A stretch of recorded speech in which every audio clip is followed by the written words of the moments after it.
Boa noite a todos, bem-vindos a mais uma conversa-chave da noite.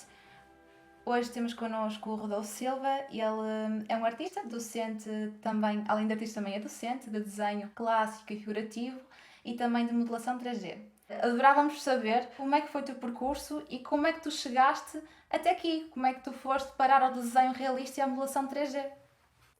Ok, isso é uma pergunta um bocado difícil porque o meu percurso não é todo ortodoxo. Eu basicamente comecei onde se calhar muitos jovens começam por acidente, não é? Ou seja, como já vimos aqui muitos casos de que foi por acidente, ou seja, de que foram parar aquilo que gostavam por acaso. No meu caso eu fui parar ao IPTA, ao Instituto Profissional de Tecnologias Avançadas, para um curso profissional de animação 2D 3D. E eu nunca, na verdade, nunca fui grande aluno, nunca tinha sido, aliás, pelo menos até essa altura. Nunca tinha sido grande aluno, também nunca me interessava muita coisa, era um bocado desinteressado como aluno, não é? E até basicamente me sentar em frente a um computador com o 3ds Max, não é? Com um software de modelação 3D. E a partir daí parece que se fez luz e eu comecei a dedicar-me, no geral, mesmo às outras disciplinas, como História da Arte e Português e Matemática, inclusive, que era um bicho de sete cabeças para mim, até à altura. E ainda é um bocado, mas eu dediquei-me bastante. E depois decidi ir para a faculdade porque queria continuar a prosseguir essa área, esses estudos, como muita gente, não é? Dentro do curso profissional. Se é que os cursos profissionais têm essa lacuna de como não são prontos para o mercado de trabalho, eh, não estão preparados para, em massa, haver muita gente a querer ir do profissional para o ensino superior. Então houve ali um esforço extra que eu tive de dar para estudar, particularmente História da Arte e Português, que foram os exames que eu fiz e entrei num curso de game design, de design de jogos. Haviam três cursos na altura. Havia um em Mirandela, um em Barcelos e um em Cava do Ava, acho eu. E eu fui para o de Mirandela, e que era mesmo game design. E quando cheguei lá, eu pensava que ia para uma coisa e acabei por não ir para essa coisa. Ou seja, se calhar porque eu vinha com expectativas um bocadinho irrealistas, talvez, se calhar não, O que não é que tu sei. estavas à espera na altura, quando entraste para o curso? O que é que tu esperavas conseguir obter desse curso? Pois, exato, lá está. Se calhar eu estava à espera de um curso, ok, ligado a game design, certo? Ou seja, era da área de game design, que não é. De game design não é tipo a parte visual e artística de fazer os jogos, ok? Isso é game art. São três departamentos, podemos pensar nas coisas como Sim, programação, arte e design, não é? O design é mesmo as mecânicas do jogo, como construir um jogo, em jogo de tabuleiro ou jogo sim. eletrónico ou não, mas basicamente o curso de game design que devia ser virado para essa parte de construção de mecânicas e etc. não era. Imaginem, tinha disciplinas de modelação 3D que eram tipo modelação 3D. Depois tinha uma disciplina de matemática para jogos que era claramente virado para programadores.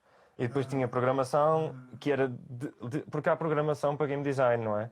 Que é muito específica sim, para game designers. sim. Da mesma forma que há modelação 3D para game design, não é? E eu estava à espera disso, eu estava à espera de um curso de game design. E tinha disciplinas de game design, que era narrativa, não linear, eu lembro-me, tive teoria de jogos, tive outras coisas, não é? Cheguei a ter, acho eu, um little tease de motores de jogos, mas eu também já nessa altura já sabia o que eram motores de jogos e já estava a trabalhar com motores de jogos, porque vinha do IPTA, porque eu fui um bocado autodidata também no IPTA. E eu fui para um curso que eu acho que se calhar eu estava com expectativas baixas, talvez, ou altas, se calhar demasiado altas para aquilo que era. E quando, lá está, ainda a semana passada falou-se aqui na entrevista, não é, com a Ana, que ela falou de que havia muitos alunos que provavelmente iam para a faculdade e com uma expectativa mais alta daquilo que se Sim, calhar, não é? E se calhar por isso desiludem-se. Eu passei um bocado por isso. Havia, claro, como há disciplinas melhores, disciplinas piores, disciplinas mais bem lecionadas, menos bem lecionadas, como há em todo lado, não é? Mas eu decidi que, ok, se é para fazer um curso que me permita evoluir como ser humano, acima de tudo, mais do que se calhar aprender técnica, porque percebi que na faculdade, não é na faculdade que se vai aprender técnica, a não ser que esteja numa faculdade de engenharia, ok? Porque uma engenharia é técnica, ponto final, não é? E foi só isso. Mas numa faculdade mais virada ou para as artes ou para as humanidades, tinha de decidir, não é? Ou seja, ou artes ou humanidades e criava um bom groundwork para depois construir sim. por cima, não é? Ou seja, os fundamentos, Sim. basicamente. E eu, então, nesse sentido, eu pensei, bem, eu tinha uma data de professores no IPTA que vinham da Católica, toda a gente me falava da Católica, conhecia muita gente dentro da Católica, e peguei e pensei, bem, então se calhar a melhor aposta, mesmo com o dinheiro que eu estava a gastar em estadia e etc., em Mirandela, não é? Tudo junto, mais valia se calhar investir num curso que tenho provas de que é bom. Pelo menos tenho testemunhos de que é bom. Ao contrário dos testemunhos de quase todos os outros cursos do país, que quase todos os testemunhos eram negativos, não é? Porque nós vemos muitos alunos a queixarem-se disto e daquilo e não sei o quê, como é lógico.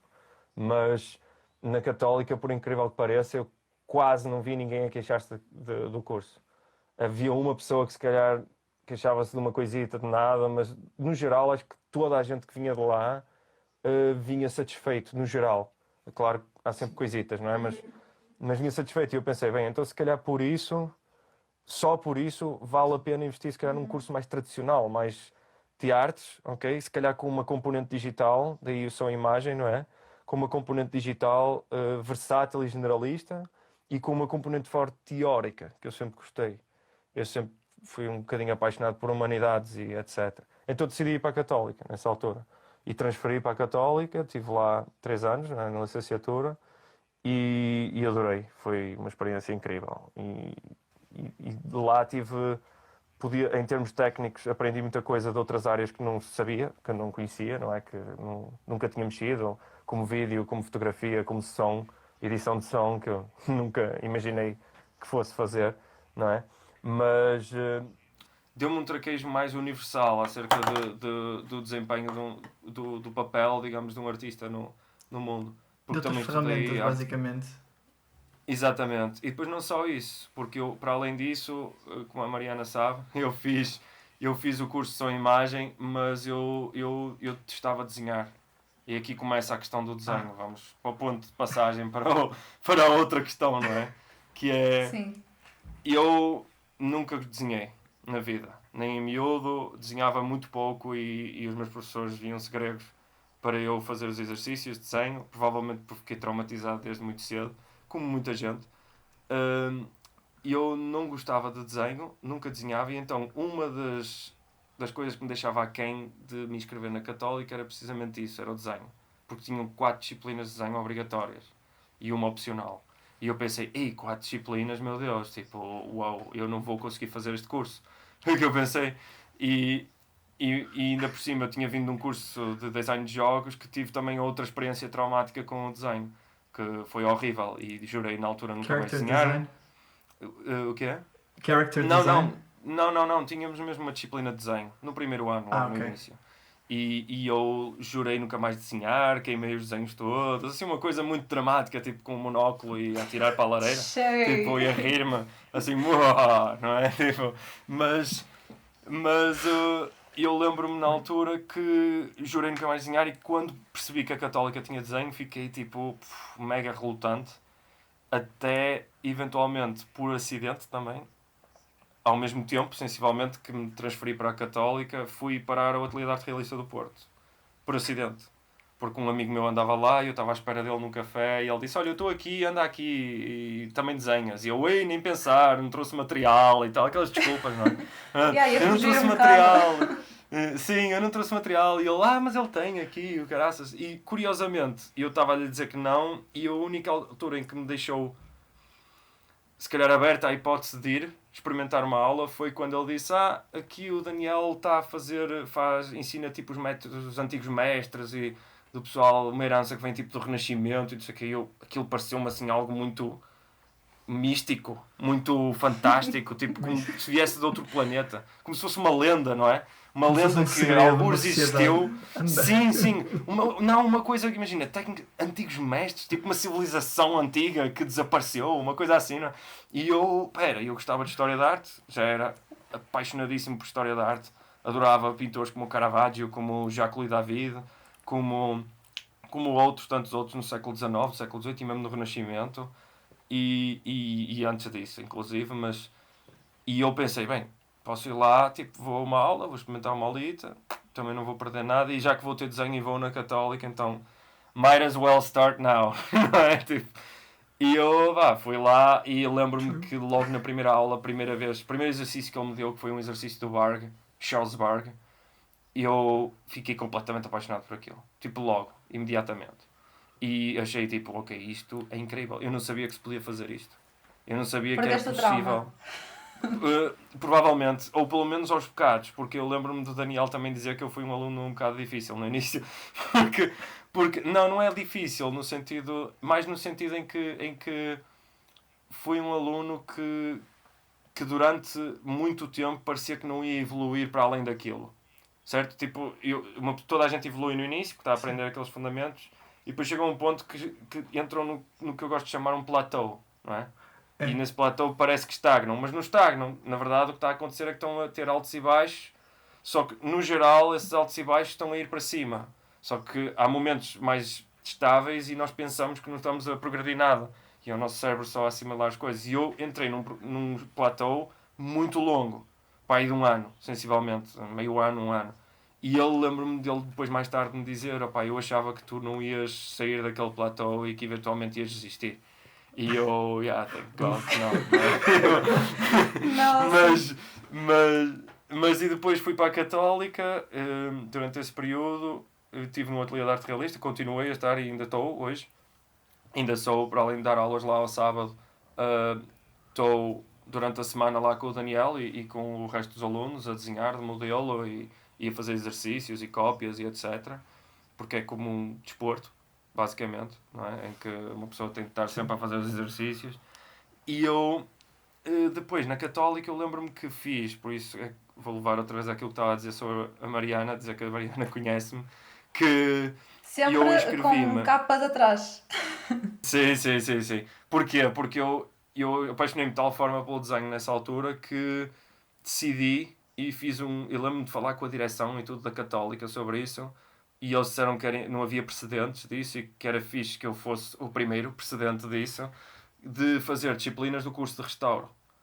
E eles disseram, ok, nunca houve ninguém de som e imagem minimamente interessado a fazer disciplinas de restauro. Porquê é que tu queres? E eu disse, ora, eu quero as disciplinas de desenho, escultura e pintura, porque são um bocadinho mais técnicas, menos, digamos, menos científicas de restauro, não é? E são um bocadinho mais artísticas, de certa forma, e quero simplesmente investir no desenho.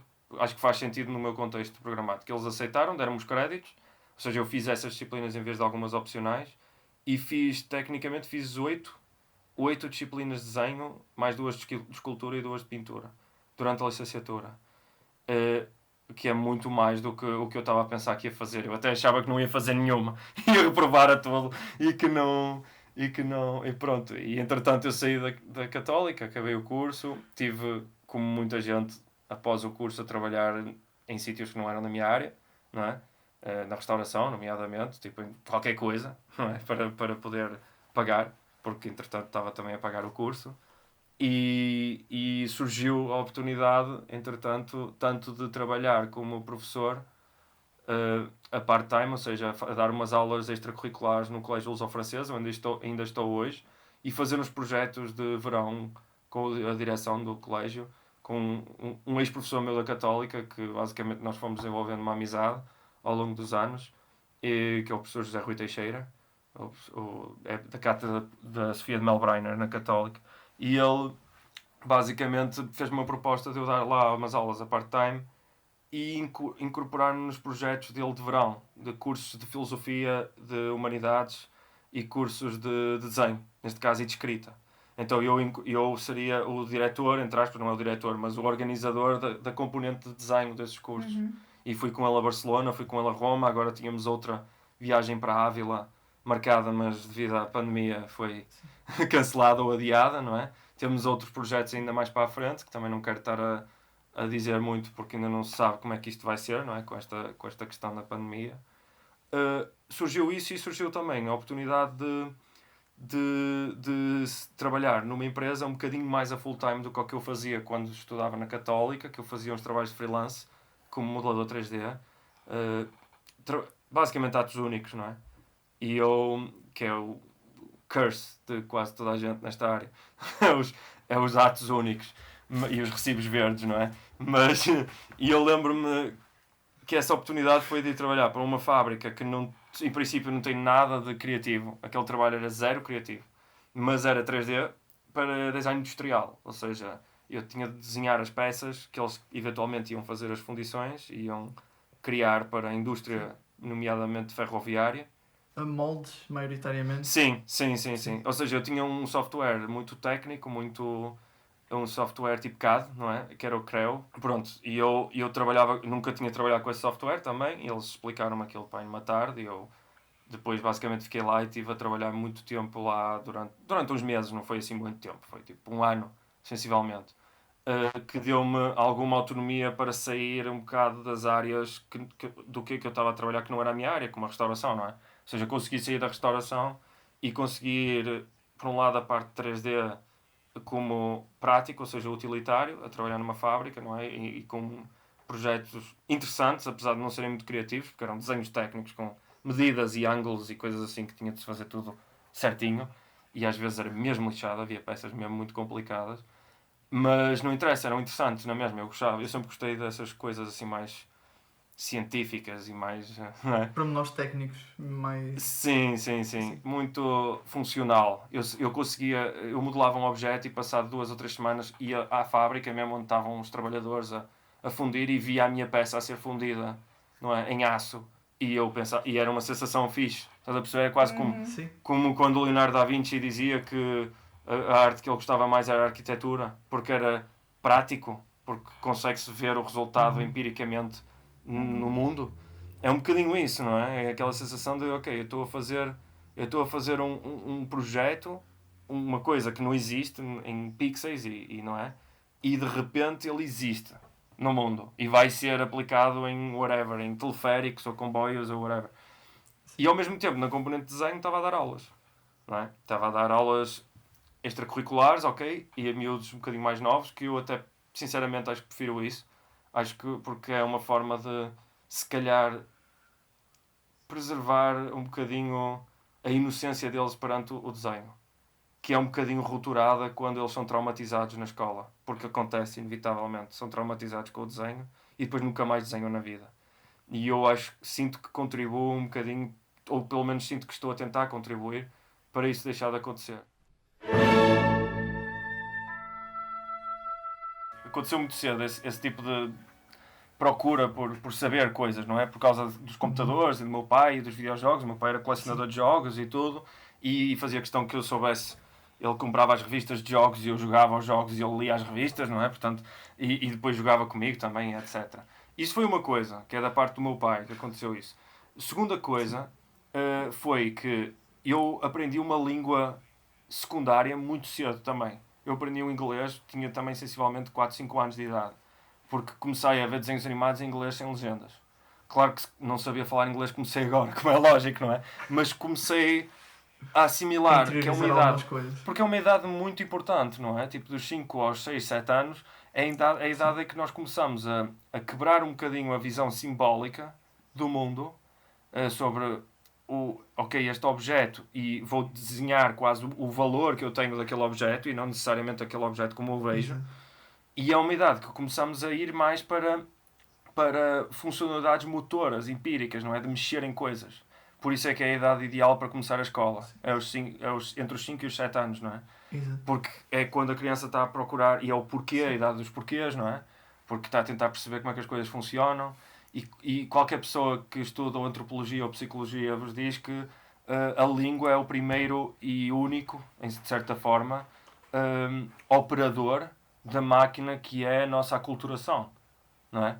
E a aculturação não é só aprender hábitos da cultura, é também como é que nós mexemos e navegamos as coisas, não é? No mundo. É o nosso filtro, digamos, se quisermos chamar assim, é o nosso filtro cognitivo para com o espaço, não é? Como o indivíduo e o espaço. As crianças mexem muito pouco nas coisas até essa idade, não é? Pois até é aconselhado dar-lhes plasticina, por exemplo, não é? Para mexer palpavelmente em coisas mais e criar, não é? E para Eventualmente. despoltar a criatividade, que é para aumentar Sim, também a exatamente. maturação da criança em si, sim. Exato. Ou Porque é um seja, aspecto muito importante. no meu Sim. caso, eu gostava bastante de plasticina, por acaso. Que é outra dica, agora que estou a Também eu. pensar, realmente isso foi uma clue. Foi uma pista de... ok, se calhar foi isso. Mas o facto de eu ter aprendido uma língua muito cedo foi muito importante, porque para além disso, depois, mais tarde, quando apareceu a internet, e o meu pai tinha acesso à internet muito cedo, nos anos 90, e eu já sabia navegar na internet com 8, 9 anos, porque conhecia a língua. Então eu procurava o site da Cartoon Network, não é, na altura, que era o que me interessava, era o site da Cartoon Network, e conseguia perfeitamente entender o que me estavam a dizer lá. E mais tarde, quando começa a aparecer coisas como, sei lá, tutoriais e etc. na minha vida, para mim era tipo, ouvir uma pessoa a dar uma aula de, sei lá, de psicologia ou whatever, extremamente complexa em inglês, para mim era como se estivesse a falar português. Já, não é? Parece que não, mas isto é muito importante. Eu acho que as pessoas menosprezam o quão importante é aprender uma segunda língua. Mesmo para outros skills que não são necessariamente a língua. E a terceira coisa, que não é necessariamente por ordem estas coisas, atenção. A minha mãe tinha uma veiazinha artística já, não é? Do lado da minha mãe era a parte mais artística. Ela era professora de primária e fazia questão de, com os alunos, com os miúdos, não é? Os alunos dela, fazia muitos exercícios tipo de virados para as artes plásticas, desde pintura, criar colagens, e quando havia São João era ela e os alunos que faziam os enfeites todos lá da escola e não sei o quê, não é? E eu assistia a isso em casa, não é? Portanto, não foi necessariamente por causa disso que eu fiquei frustrado, não é? Sim. Foi muito pelo contrário, não é? Até tinha tudo para... Até o meu avô era pintor de azulejos e ainda, quer dizer, agora já não tenho feito muita coisa, mas foi durante a vida toda pintor de azulejos e tinha essa parte, mas eu simplesmente... Eu não sei, havia ali um conjunto de fatores que eu não consigo compreender e eu não gostava de fazer, de desenhar os exercícios de desenho na escola primária, particularmente. Eu lembro-me da minha professora uma vez chamar a minha mãe a atenção porque eu não fazia os exercícios como ela Mas pedia e sentias-te não fazia. condicionado? Em que Provavelmente. sentido?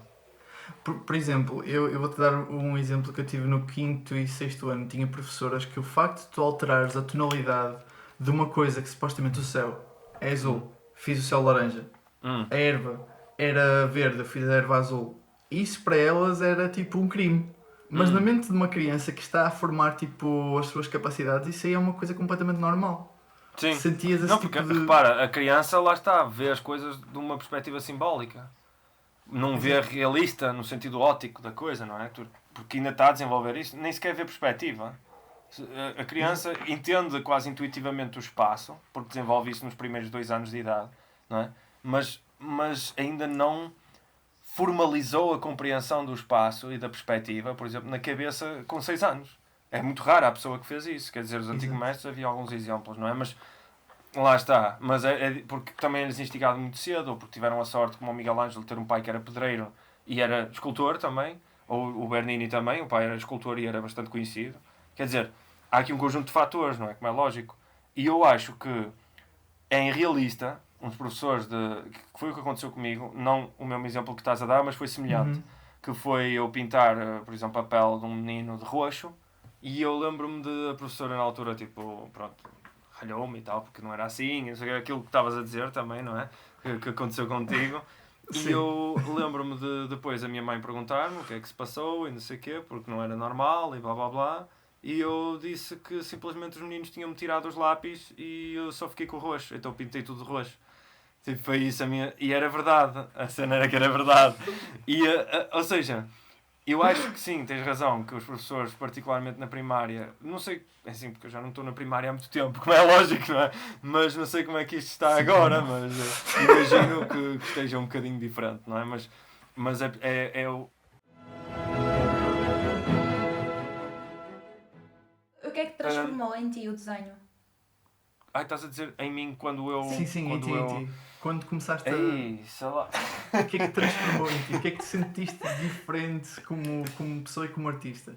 Porque isso é um processo que abrange já a parte assim, muito psicológica. Eu acho, sinceramente, que os modeladores 3D que trabalham na indústria... Eu lembro-me uma vez que quando fui a um evento, o Trojan Horse Was a Unicorn, a primeira vez que eu fui lá, eu conheci um senhor chamado Afonso Salcedo. Estávamos no casino, nas Art Battles, em que o pessoal estava tipo a desenhar uns contra os outros e a fazer competições e tal, Sim. com um tema. E eu lembro-me de ele estar a olhar para lá e estava tipo ao meu lado, e estávamos a ver um fino ou qualquer coisa. E ele disse assim, fogo, que me dera saber desenhar. E eu virei, eu também, porque eu não sabia. Eu estava naquela fase de transição, eu ia para a Católica, ainda não tinha entrado na Católica, não é? Portanto, estava com medo do desenho, do caraças. Olha, isso também ajudou. Eu ver aquele pessoal todo a desenhar e a pensar, fogo, há gente aqui que não sabe. E está na Pixar.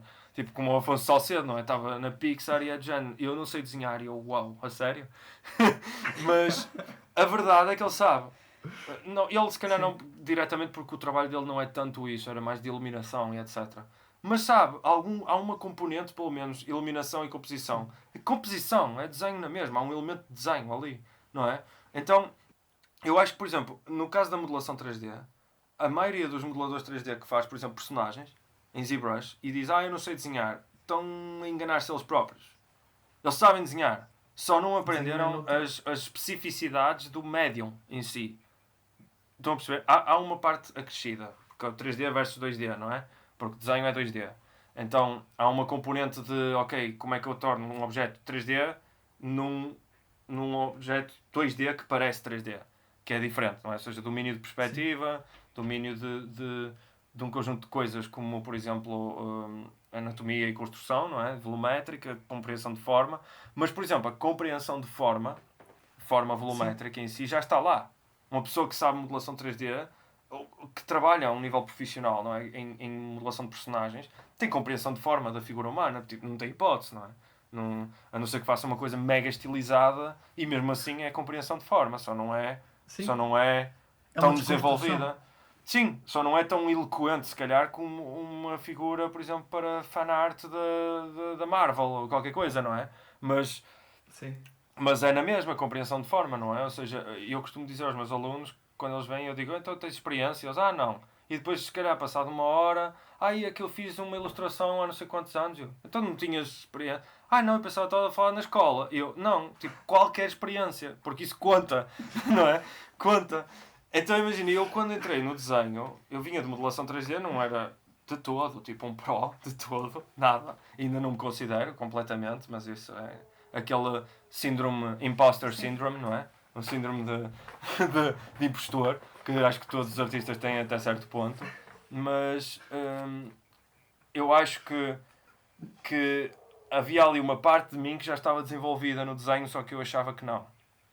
Como, por exemplo, essa questão da compreensão de volume. Porque eu, por exemplo, há uma coisa que eu tenho, ainda estou com alguma dificuldade, que é, como é que eu ia dizer, ser mega, mega preciso e mega detalhado quando começa a fechar um bloquinho num desenho. Ok? Quando começa a fechar o bloquinho para começar a modelar, eu tenho dificuldade em ultrapassar aquele ponto em que, ok, isto está detalhado o suficiente. Está detalhado o suficiente, mas não está para começar a modelar, não é? E tenho outra dificuldade depois na modelação, que é formas pequenas versus formas grandes. Essa parte já superei um bocado, mas é ter uma grande forma, por exemplo, uma caixa torácica, não é? E tem as costelasitas. Mas a forma da caixa torácica é um ovo, é um cilindro. E depois dentro desse cilindro, ou seja, modelamos o cilindro e estas formas pequeninas dentro do cilindro. Exato. Ou seja, temos este tom aqui, vamos supor, e dentro deste tom há pequenas rotaçõezinhas, não é? É um bocadinho por aí. Eu agora nessa parte já estou um bocadinho melhor, mas lá está, nunca estou tipo, ok, já sei, então vou passar para outra, não é? Isso nunca acontece. Olha, em porque uma pessoa. À tua aprendizagem, Tem tens uma pessoa a perguntar-te assim: achas que se estiveres a aprender várias coisas ao mesmo tempo, entras em desvantagem em todas elas? Isso é outra questão que é bastante importante e que é um tema de debate em muitos círculos, como é que eu ia dizer, pedagógicos hoje em dia. É verdade, é Jack of all trades, master of none, não é o que se costuma dizer. Mas por outro lado também não é verdade. Porque imagina, o que eu estou a falar Ter aqui... princípios, não é? Aquilo que tu O que eu falaste há estou- um bocado. Exatamente, eu estou a falar do desenho como o fundamento de tudo o resto. Em que, imagina, se eu compreender essas questões de desenho, eu eventualmente passar para uma área que eu queira especificamente, como modelação 3D ou ilustração sei lá, em gouache ou whatever, ou que seja, tipo design industrial, ou design de produto, ou design gráfico, ou whatever, se eu tiver a fundamento do desenho, não é? É muito fácil de fazer a ponte. E os conceitos ajudam.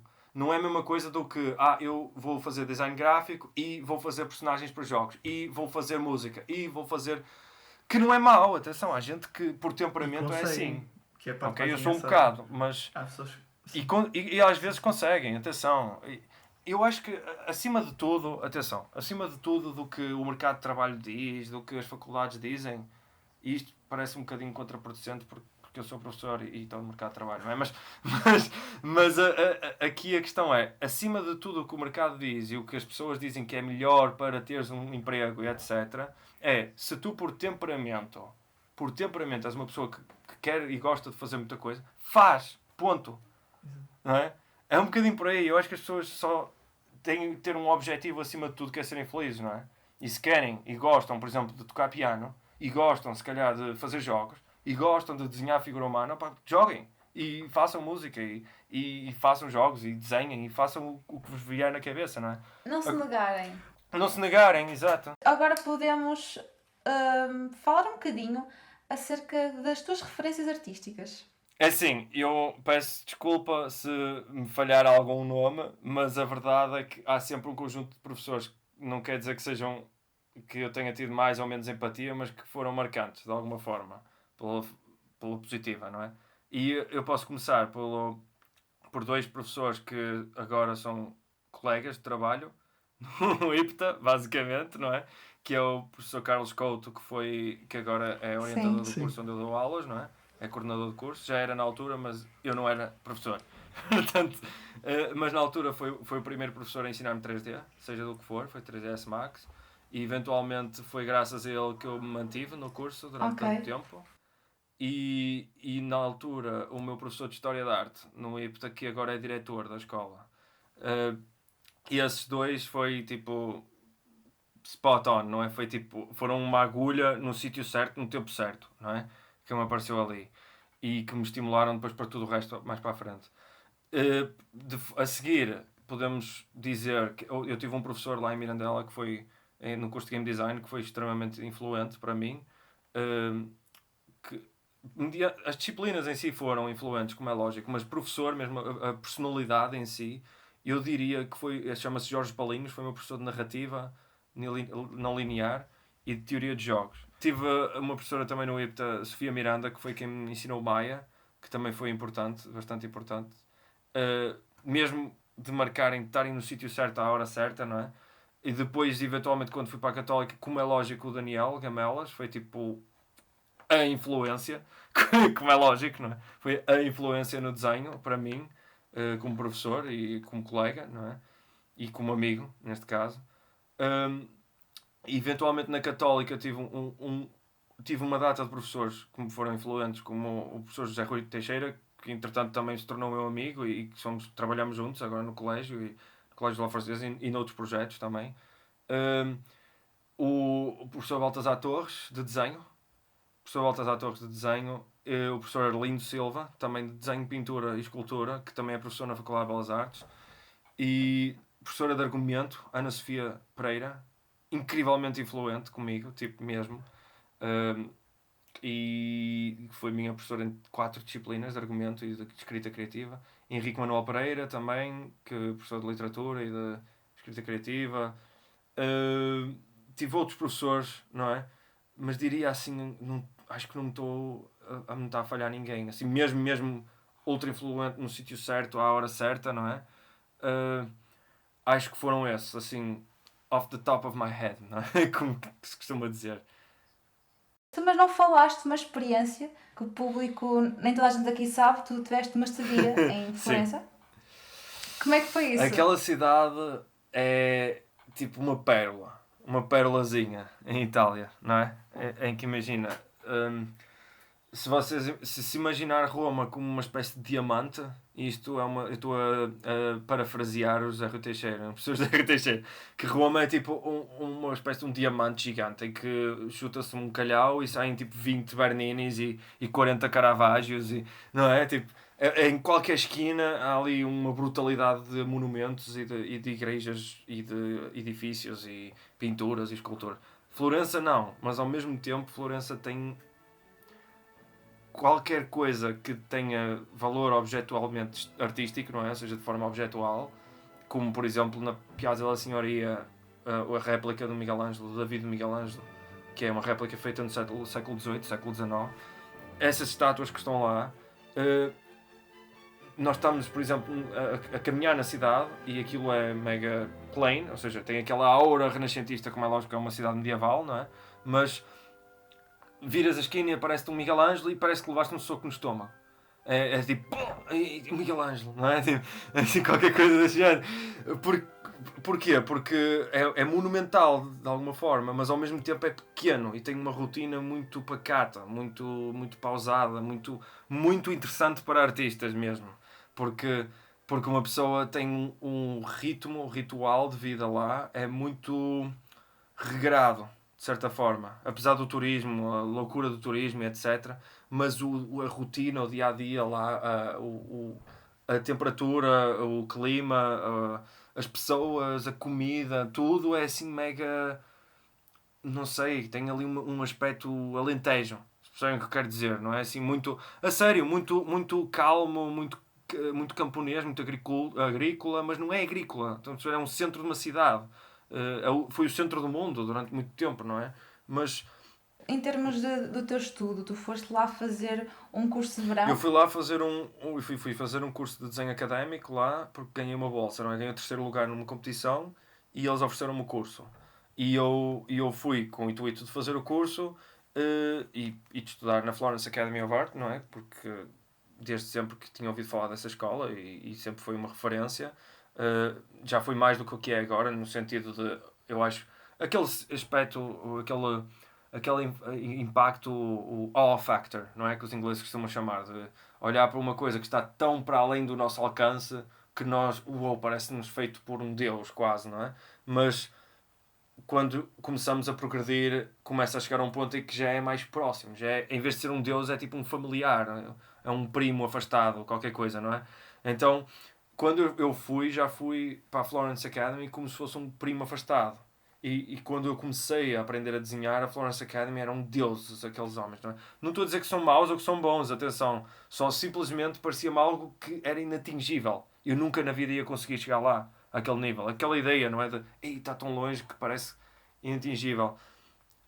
E quando eu fui já era mais próximo, ou seja, já era mais plausível eu estar ali. Já me sentia mais enquadrado, não é? Dentro daquele universo. E assim, eu acho que o melhor de tudo de estudar lá foi a experiência de conhecer aquele domínio, de como é que funciona uma escola clássica de artes, não é? Tipo, que ainda está viva após estes anos todos, não é? E isso foi o que eu apreciei mais. E depois, para além disso, também as pessoas, não é? Que se conhecem dentro do meio e a estrutura, digamos, de um curso académico de desenho feito de uma forma diferente, com métodos um bocado diferentes, métodos de medição um bocado diferentes, métodos de como abordar o desenho na página de forma diferente, com carvão em vez de grafite, não é? Tipo, que é outro desafio. Fiz um curso não só de desenho académico, mas fiz de ponta de prata, de desenho de ponta de prata, com as receitas do Rafael, peço desculpa. Ou seja, eu aprendi a fazer a receita do Rafael, a usar branco de ossos e branco de chumbo e essas coisas todas que eles têm lá. Em Florença ainda vendem branco de ossos, feito com ossos mesmo, não é?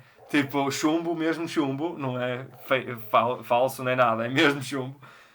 Penas para desenhar, são penas a sério, são tipo de animais e etc, não é?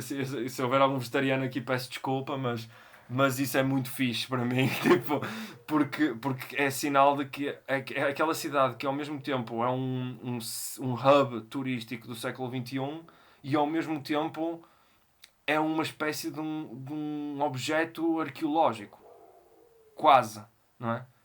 Basicamente Há aquele contraste. contraste que ainda parece que é uma relíquia, Sim, mas sim. uma Imagina, relíquia é viva. aquela coisa de durante o dia estares a passar e a passear na cidade de bicicleta e a ver a Ponte Vecchio e a ver a Praça da República deles, não é? A Piazzale della Repubblica, não é? Que eles chamam. Não é della República, della República, já não me lembro.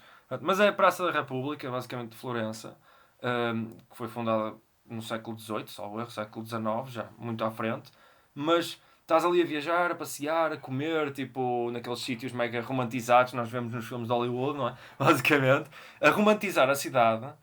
Exatamente, a romantizar a cidade, mas depois chegas à noite, por exemplo, e vais a um bar no lado lá do Rio e é house e gente nova a curtir grande som, não é? Tipo, ou seja, há ali um.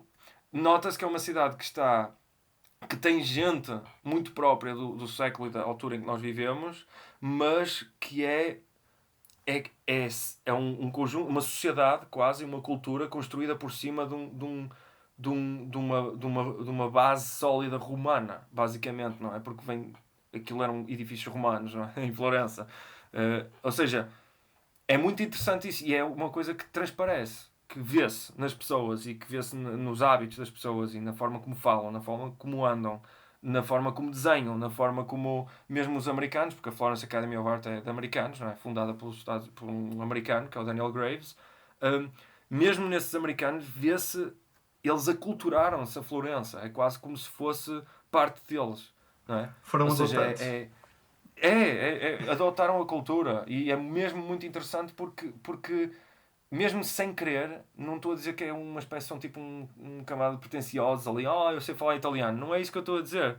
É, mesmo quando estão a falar inglês e quando estão a agir no seu estado americano, não são o típico americano, já, por muito que tentem. Porque têm ali Já absorveram os qualquer coisa. maneirismos da... Aquela cidade Sim. agarrou-os, não é? Tipo, e eu É para a conheço cultura. alguns. É.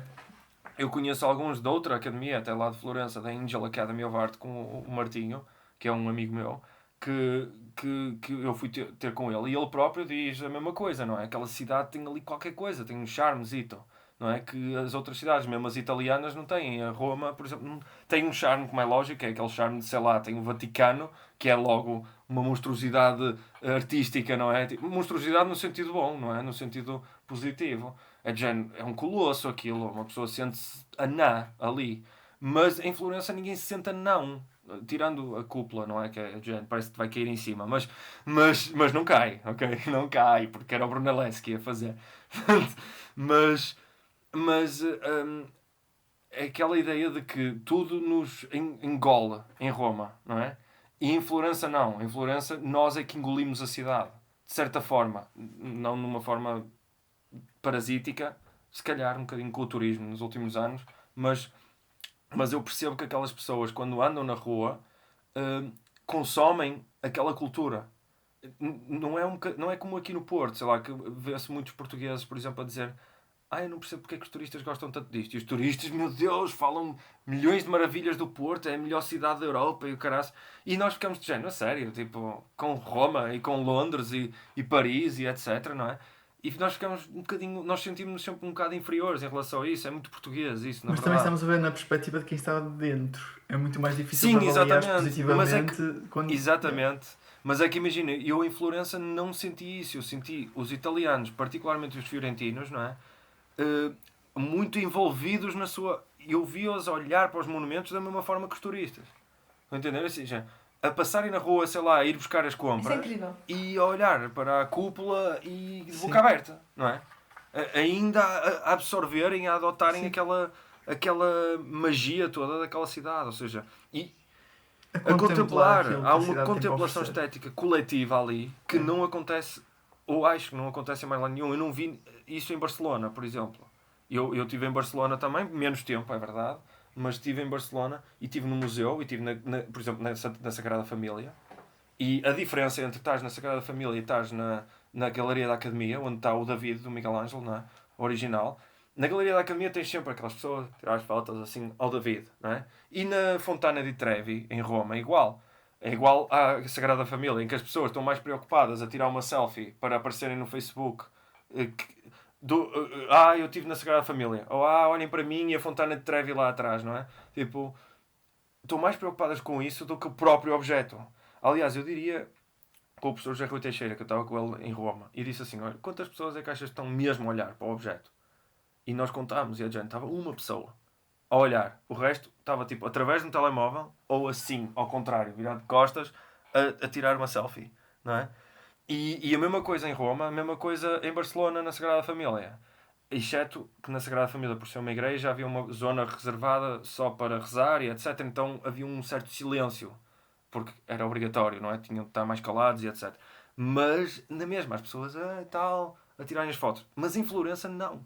Em Florença, nós tínhamos, ok, há sempre algumas pessoas que estão lá no David a tirar fotos e não sei o quê, mas as pessoas iam à sala de gessos, viam os vídeos lá de como é que se faz um gesso, como é que se transfere um gesso para mármore e etc. que estavam lá a explicar. Eu fui com uma professora de História da Arte, porque eu tive um curso de História da Arte Técnica lá também, em que ela explicava mesmo como fazer o processo, e tinha ilustrações e tudo, e handouts, PDFs para nos mostrar e tudo. Era a professora de História da Arte da Florence Academy. E as pessoas estavam interessadas, as pessoas paravam, mesmo os turistas paravam à beira da nossa professora a ouvir e, ei, o cara, sério, não sei o quê. Isso é uma coisa que eu não vi em mais lado nenhum. Nem em Roma, nem em Barcelona, e duvido que vá haver noutro sítio qualquer. Porque Florença tem aquele charmezinho pequenino, que é uma cidade pequena. Se calhar por isso. Se calhar por isso. É mais pequena que o Porto, não é? Portanto, Voltando um bocadinho àquilo que é a tua experiência profissional, quais são as maiores dificuldades que tu já sentiste na tua profissão? desenho. O desenho. A parte técnica do desenho. É sempre a maior dificuldade. Porque é aquela coisa... Isso não é uma resposta extremamente simples de eu responder, porque é sempre isso. O desenho é sempre a coisa mais difícil de fazer nas artes. Por isso é que não há assim tanta gente a fazer, não é? Mas em relação, por exemplo, ao mercado de trabalho, sentes alguma dificuldade? Sim, claro. Porque não há mercado de trabalho em Portugal. A verdade é que não há mercado de trabalho. Que é infeliz dizer isto, não é? É muito triste, mas não há mercado de trabalho. O que nós temos é um sistema de galerias e temos um sistema de museus, basicamente, que ou vendem objetos arqueológicos da arte ou vendem objetos que são produtos da arte. Não é? Vendem a arte como um produto, basicamente. Mas depois nem isso, porque infelizmente a grande maioria, não digo que sejam todas, mas a grande maioria das galerias falham redondamente a vender a arte como um produto. Porque se vendessem a arte como um produto, se calhar vendia muito mais do que o que vende agora. Não é? Porque um Sentes a produto. necessidade de recorrer a algum apoio, como por exemplo galerias, etc. É assim, há sempre essa necessidade, porque a clientela, o mecenato e a clientela é gente das galerias, não é? São pessoas que estão ligadas às galerias, não há hipótese. Ou isso ou a círculos académicos, não é? E eu sinto uma necessidade, um bocadinho, se calhar por uma questão de temperamento, por essa coisa de querer procurar sabedoria e etc. Por uma questão de temperamento, eu sinto-me mais atraído pela parte académica da coisa. Pela parte, no sentido, não é de desenho académico, é o público ser o público académico, no sentido de mais como uma exploração de conhecimento e não necessariamente como algo para expor numa galeria. Entendeu? Tu tens mais apetência para a parte mais como professor ou Sei como lá, artista? diz-me tu. Vem umas aulas e diz-me tu, não é? Quem sou eu para dizer isso? Não sei. Tens de perguntar aos meus alunos. Ok. Tens de perguntar aos meus alunos. Não sei, podias querer desenvolver mais uma vertente que a outra? Não, Sim. não sei se acabaste apaixonado de tal forma pelo Ah, ensino não, é que... assim. Ok, isso é outra coisa. Eu não vejo grande diferença entre uma e Ok. outra. Ok? A maioria das pessoas é tipo, há duas coisas separadas: ensino e arte. Eu não vejo as duas coisas como separadas. É a mesma coisa. Quando estou a ensinar desenho, é como se estivesse a desenhar. Não é a mesma coisa porque não estou a desenhar. Estou, se fizer demonstrações. Mas o ato, em termos, digamos, de missionário, se quiserem chamar assim, ou espiritual, há uma relação muito próxima entre a parte pedagógica e a parte artesanal, seja do que for, na verdade. Em que uma pessoa hones its craft, não é? Ou seja, aperfeiçoa o seu, o seu trabalho, a sua técnica, o seu ofício, é esse o termo, o craft é ofício, aperfeiçoa o seu ofício de forma tão diligente e por necessidade quase missionária tem o dever de o ensinar a alguém, porque não se pode perder. Então imagina, eu nunca vejo as duas coisas, porque da mesma forma que eu estou a tentar aprender os antigos mestres e o que eles me deixaram, o legado deles, e estou a tentar construir por cima disso e eventualmente deixar para outros, estão a perceber, ou seja, há aqui um, um, um dever de ser a ponte entre o que é o passado, o que é o presente e o que é o futuro. Portanto, é a questão pedagógica, a questão de fazer em si, para mim, não existe linha a separar. Eu ia dizer, é Está um fundido. blur de linhas, mas não é sequer uma linha, não há separação, não é? É uma espiral, basicamente, que está sempre a Está unir. tudo, é uma rede É. de pontos que se unem uns aos outros, isso. basicamente. É engraçado porque isso faz lembrar um bocadinho aquele do ciclo dos antigos mestres, porque havia aquela coisa de tu és um mestre pintor ou és artista e também tens uma oficina Sim. em que estão a aprender contigo. ao Sim, mesmo sim, tempo. sim. E depois, para além disso, há a E depois academia, não é? Havia a academia que era o sítio onde se partilha isso com outros professores e com outros mestres e etc. Não é? E depois isso mutou no século XVIII com os franceses para outra coisa para além disso. Mas o propósito é esse, não é? Partilha de conhecimento, acho que. E não é só nas artes, na verdade. Na filosofia e nos mosteiros medievais era assim, não é? Porque isto vem dos mosteiros. Isto é aquele tipo de princípio, o sistema académico, o sistema universitário, se quisermos chamar assim, tem as suas raízes nos mosteiros românicos, não é? Na Idade Média. E a verdade é que uma pessoa, imagina, um monge qualquer, e na China é igual com os monges budistas, não é? Eles fazem, é o mesmo princípio. Um monge que está a copiar uma Bíblia, vamos supor, que era o livro que se copiava, não é? Na altura, estão a copiar uma Bíblia, se calhar estão a copiar as ilustrações e eventualmente vai ensinar o próximo monge a copiar. E não é só isso, vai acrescentar ali alguma coisinha dele, não é? Muito própria dele. Se calhar uma ilustração que anda a trabalhar à parte, os tratados da técnica de como fazer as coisas e depois se calhar criar um tratado sobre uma coisa qualquer que ele descobriu. E esta coisa de descobrir coisas novas e investigar e passar esse conhecimento ao próximo é a base da universidade, e do sistema universitário e do sistema de ensino.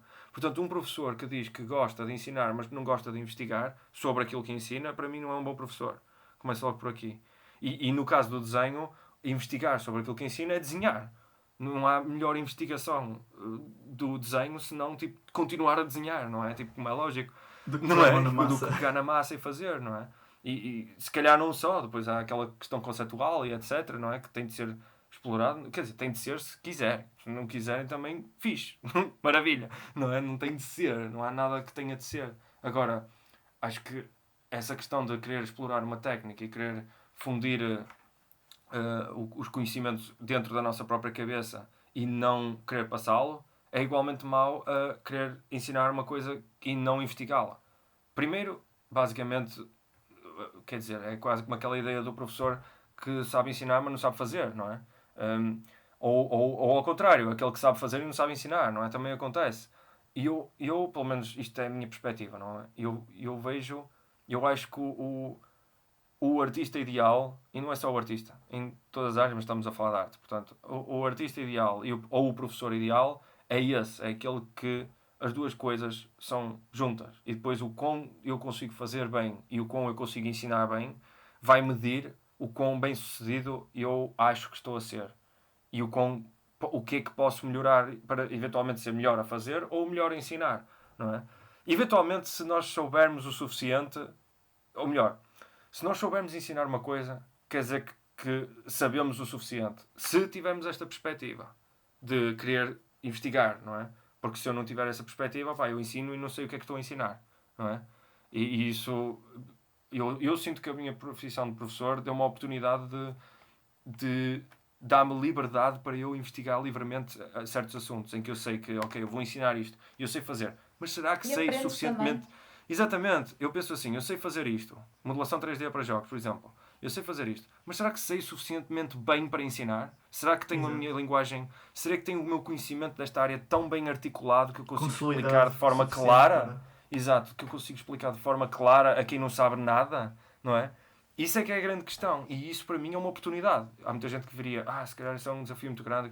Para mim é incrível, é uma oportunidade do caraças, porque dá uma oportunidade de aprender melhor, consolidar o que já sei e solidificá-lo e praticar ao mesmo tempo, porque eu estou a repetir os mesmos fundamentos e os conceitos over and over and over again, até que se calhar sonho com isso já, não é?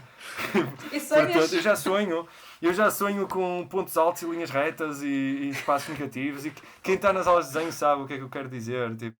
Se calhar vamos passar para o próximo tópico em relação às tuas peças, às tuas peças artísticas. Como foi a tua primeira experiência de encomenda de retrato? Assim, eu acho que a minha primeira experiência, como de muita gente, é com um amigo, de um primo, da tia, de não sei quem, que quer um retrato e uma pessoa vai fazer um retrato da filha de não sei quem, ou, não é? Que não tem mal nenhum. Eu estou a dizer isto não é de forma pejorativa, mas essa experiência eu acho que é sempre muito comum a toda a gente. É de género, alguém que quer fazer quer um retrato de uma filha ou de um neto, ou seja o que for, e uma pessoa vai pedir pouco dinheiro porque está a começar, as pessoas se calhar ainda acham que é muito, isso é mega comum, não é? Acham sempre que é muito. Hum, e uma pessoa tenta negociar ali porque quer é fazer trabalhos para ter portfólio, não é? E isso é igual no desenho como é igual no 3D, é igual. Mas no 3D é diferente porque já há uma indústria, há um mercado que estabelece o standard logo à partida. E como nas artes plásticas não há, é um grande problema. Uma pessoa nunca sabe o que há de cobrar, uma pessoa nunca sabe o que é aceitável para quem está a começar, não é? Enquanto que no 3D não. Eu começo, vou ver, ok, quais são os entry-level jobs nesta empresa, não é? Entry-level job, Junior 3D Artist, de props, por exemplo. E vamos ver qual é o salário médio, 1000, 1500, não é? E sei que é isso que devo estar a pedir, não é? Vamos supor, 1500 euros para um Junior 3D Artist, pronto, então é isso que eu vou pedir. Nas artes não, ou seja, as minhas primeiras experiências a fazer retratos para comissões, encomendas e etc.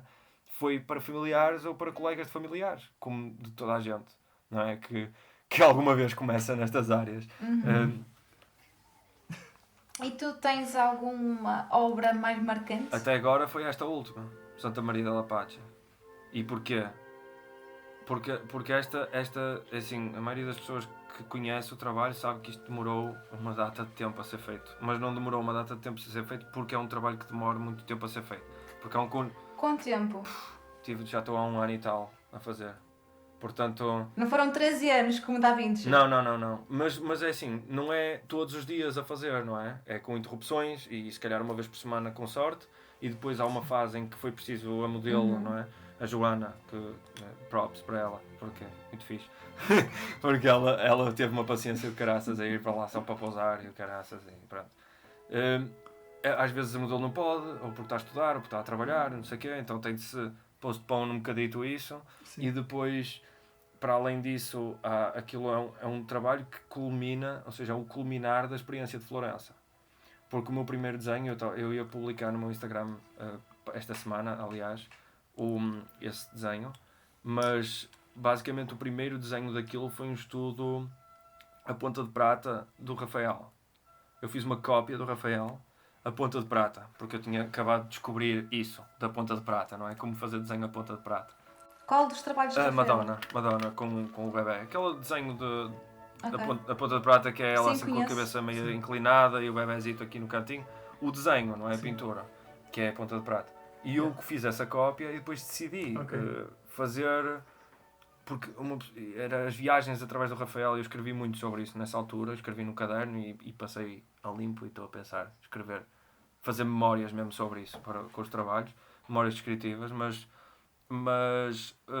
basicamente é um culminar de apreciações estéticas acerca das obras religiosas do final da Idade Média e durante o período renascentista, particularmente o Rafael. A descrição estética da contemplação daquilo, não é? Ou seja, isso inspirou-me para fazer a minha Madonna, no sentido, não é? Da coisa. E quem diz a minha Madonna, depois o nome Santa Maria da Lapacha foi, neste caso, quem ficou com a obra, que é o professor José Rui Teixeira, não é? Que comprou uma obra e fez a encomenda. Ou seja, aqui duas partes do processo. Há um início de uma ideia que surge, que é com base na inspiração da viagem a Florença, e depois passa a haver uma articulação entre um projeto conjunto quase entre o meu trabalho e o trabalho poético do professor José Rui Teixeira, não é? Do Dr. José Rui Teixeira, que é poeta, e ele escreveu sobre essas questões, não é? E eu decidi articular isso em termos conceituais. Então fiz um desenho a ponta de prata da modelo, mas naquela posição igual à do Rafael, mas da modelo que eu estava a desenhar, não é? Da Joana. Sim. E eventualmente fiz o desenho a carvão que tornou-se o desenho final e fui buscar referências como Bouguereau, como o Leonardo da Vinci, por exemplo, como estavas a falar de Leonardo da Vinci há bocadinho, aos 13 anos, não é? Mas o Leonardo da Vinci fui buscar também, mas particularmente o Bouguereau e o Rafael e o da Vinci foram aqueles três que me inspiraram bastante. E fui buscar essas referências e desenhei, por exemplo, o menino Jesus é de memória, não é? Aquilo é kinda de memória, a composição e a pose é um bocadito Bouguereau. Há uma obra do Bouguereau que é a Virgem e o Cântico dos Anjos, acho eu, que é ela segurar o bebê e os anjos a tocarem violino e etc. A pós é mais ou menos isso, mas depois tudo o resto é memória. Eu não copiei a pintura, não é? Ou seja, a modelação e etc. é tipo tudo de cabeça. Que era um desafio para mim. É também mais difícil arranjar Exatamente, bebés para depois também tem isso, é de pousar. género. Eu podia sempre fiquem ficar à quietinhos. espera que alguém pusesse um bebê a pousar, que alguém houve sugestões, houve gente que disse, eu tenho um sobrinho e tal, que ele é sossegadinho e tal, vem aqui com a mãe e ela adormece-o e tal. E eu, ok, pronto, mas já viste o que é eu ter de estar, se já é um filme desenhar a modelo Joana para a Maria, não é? Então estar a fazer isso com dois elementos do desenho é que mesmo, nunca, nem para o ano estava pronto, não é? Então eu pensei, Já para não falar que a criança no espaço de sim, um e ano mudou mudou bastante. Não, mas é bastante. que, imagina, se fosse steady, se fosse todas as semanas, eu em 3 ou 4 sessões arrumava com a coisa, não é? Mas não é instável, então ainda é pior. Então eu tive mesmo de Exato. ir buscar inspirações aos antigos mestres, que é o que eles faziam, by the way. Os antigos mestres copiavam os anteriores e etc. Por aí fora. O Jacques David era conhecido por Sim. copiar o Caravaggio e o Rafael, mesmo.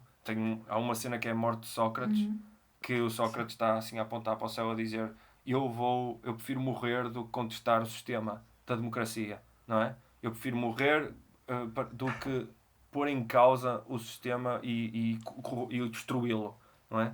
Colapsar o sistema. E está a fazer esta pose assim com o dedo no ar e é uma cópia chapada da pintura da Academia de Atenas, do Rafael, do Platão, assim a Sim. apontar para o ar.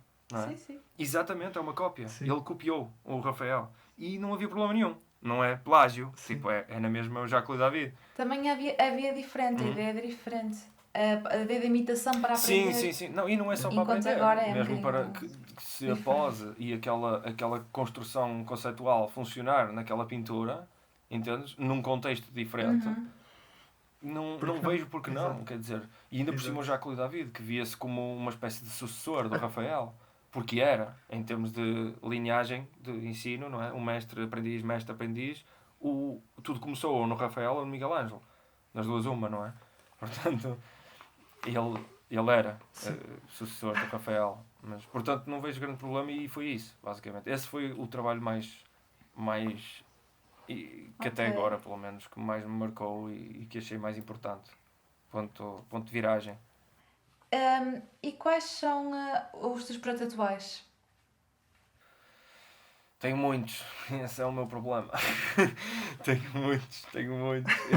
Eu tenho, a nível de artes plásticas, tenho 3 ou 4 peças conceptualizadas, já com esboços e etc. Estudos de composição e tudo. Só me falta modelos e tempo. Basicamente, é só isso. Ok. Só me falta modelos e tempo. E Opa, só uma forma é o pessoal saber onde é que te pode encontrar para ir é no acompanhar o Instagram. processo. Particularmente o processo é no Instagram, não é? Ou seja, seguem-me a minha conta no Instagram e eu partilho o processo e partilho trabalhos também. E eventualmente estou no processo de construir um site para eventualmente divulgar os trabalhos. Mas se quiserem saber o processo, se tiverem alguma questão em relação ao processo, ou em relação, se quiserem uma encomenda, ou se quiserem, por exemplo, pousar, oferecer-se para pousar, por exemplo, para um retrato ou para seja o que for, é no Instagram, através das mensagens. Põem essa questão lá e eu. Ok. E onde é que eles podem ver mais o teu trabalho? No ArtStation, por exemplo, na minha página do ArtStation, que por acaso não está descrita aqui, mas a página do ArtStation está em construção ainda. Estou a atualizar o portfólio neste momento. Tenho um portfólio tanto de desenho e tanto de 3D lá, e estão os dois a ser atualizados neste momento, não é? E vão continuar a ser porque, sei lá, uma pessoa faz trabalhos e põe lá, não é? Portanto, são sempre novos. Mas o ArtStation, particularmente, e no futuro vai haver um site e que eu, eventualmente, ou no ArtStation, ou no Instagram, ou nos dois, ponho lá o endereço, não é? Do site quando ele estiver pronto. Mas, sim, é isso. Ok, pessoal, toca a seguir. Neste momento está pouca gente já aqui. Uma pequena Diz? pergunta que é agora um desafio da noite, que é o último desafio que nós temos, que é trabalhos de colegas que recomendes aqui de Portugal. Eu há bocado quando falei das influências, Faz parte de um dos desafios. influências, esqueci-me de falar das influências internacionais. Falei daqueles que eu conheço. Mas na verdade aqui é um bocadinho semelhante. Eu aconselho muita coisa internacional, que podia estar aqui a noite toda a recitar os nomes, mas não vamos fazer isso. E portugueses? Nós vamos ver Portugueses, é Mas isso que eu quero dizer. portugueses mesmo. Portugueses e que eu acho que valem a pena. Estás a dizer para o pessoal seguir ou para eventualmente fazerem Opa, para seguirem, para Daniel estar a acompanhar o trabalho, Gamelas, sei colegas lá, teus. Armando Aguiar, Ana Pelaio, que foi entrevistada a semana passada, por exemplo. Muita gente, sei lá, espero que não me esteja a esquecer de ninguém, mas gosto particularmente desse trabalho. O pessoal da Silvia Marieta, do Martinho Isidro Correia, que é outro que é. Ele é canadiano, mas tem ascendência portuguesa, portanto, também costuma estar cá em Portugal, volta e meia, portanto, não é português, mas é como se fosse, basicamente. Muita gente. Já falei de Daniel Gamelas? Sim. Já? Sim, sim. Não? Já? Daniel Gamelas? Daniel Gamelas, já falei de Daniel. E o Daniel Gamelas, já disse, Daniel Gamelas. O André Filipe Soares, o Daniel Gamelas. Sei lá, muita gente, a nível de trabalho, estás a falar de artes plásticas só, ou de outras coisas? Se quiseres abordar também, no caso, a relação. Gosto, eu acho, há uma coisa, eu gosto bastante de poesia. Ok, Portanto, força. há uma data de gente que eu gosto, que pertencem a um conjunto de ciclos de leitores e de escritores, e vou falar de 3 nomes que eu tenho lido os trabalhos deles, 4 nomes vá, tenho lido os trabalhos deles, e um deles conheço pessoalmente, que é o José Rui Teixeira, o Jorge Teixeira, Rui Nunes, Walter Ugumem, por exemplo. Conheço trabalhos e já é espanhol, já são catalães e argentinos, mas portugueses assim, off the top of my head, que estou a imaginar é isso, não é? E é trabalho poético e às vezes não tanto poético, que eu acho muito E interessante. ligam-se também. Portanto, podem sempre... Sim, Olha, e por último, portanto... diz-me assim, qual é um artista, ou os artistas, que tu desafias para fazer uma podcast connosco? Pode ser mais que Deixa-me um. adivinhar. Exatamente. Um deles era o Daniel Gamel. Começa logo por aí. Um deles seria o Daniel Gamel. E 2 podia ser o Filipe Monteiro. Filipe Monteiro, acho que é um bom acréscimo, porque ele é músico, mas faz coisas um bocadinho fora do normal, mas bonitas. Atenção, não é fora, tipo, aquela coisa esquisita, mega conceitual. Não é nada disso. Pode ser também, era interessante, mas não é. É bonito e faz música para videojogos também, está a fazer algumas coisas, faz sound effects e, para além disso, é fotógrafo, também trabalha com fotografia, não é? Portanto, isto caiu, peço desculpa. Portanto, ele é fotógrafo, claramente eu não, porque não tenho uma câmara para poder estar a fazer este live direitinho, mas o Filipe Monteiro e há muito mais gente, sei lá, a nível de escrita, por exemplo, acho que José Rui Teixeira. José Rui Teixeira também é interessante. Mas sim, assim, principalmente as pessoas que eu acho cujo trabalho eu acompanho de forma mais próxima e que conheço porque leio ou ouço ou vejo e que sei que podiam ser um acréscimo, conheço pessoalmente também, portanto sei como é que eles falam, como é que eles pensam e acho que podiam ser um acréscimo aqui, seria Daniel Gamelas, Filipe Monteiro e José Rui Teixeira. Tipo, 3. Ok? Portanto, está lançado o desafio. É isso, obrigadíssima. Está bem. Olha, sendo assim, chegamos ao final da nossa live. Queríamos agradecer a todos aqueles que estiveram connosco nas 3 partes da live stream. Eu acho que o pessoal já... Obrigada, Rodolfo, por ter aceito. Obrigado por vocês serem... Olha, tínhamos muita coisa para falar ainda, mas não dá para tudo, talvez numa outra ocasião. Dava para 3 dias de live a 24 horas sempre a rodar, não é? Uma maratona de exatamente, sábado à noite. estava a fazer uma maratona de Star Wars. Da semana à noite. Estava a fazer uma maratona de Star Wars. Quem é que já não fez uma maratona de Star Wars? Vamos fazer, mas é uma maratona de conversas de sábado à noite. Não é? Porque isso ninguém viu ainda. Como é que é? Olha, chamamos toda a gente. Obrigado. Olha, obrigada a todos que nos acompanharam, fizeram perguntas e encontramos no próximo sábado à noite. Vai ser com o Bruno Ferraz e vai ser este senhor aqui entrevistado. Obrigado, boa noite. Uma boa noite a todos.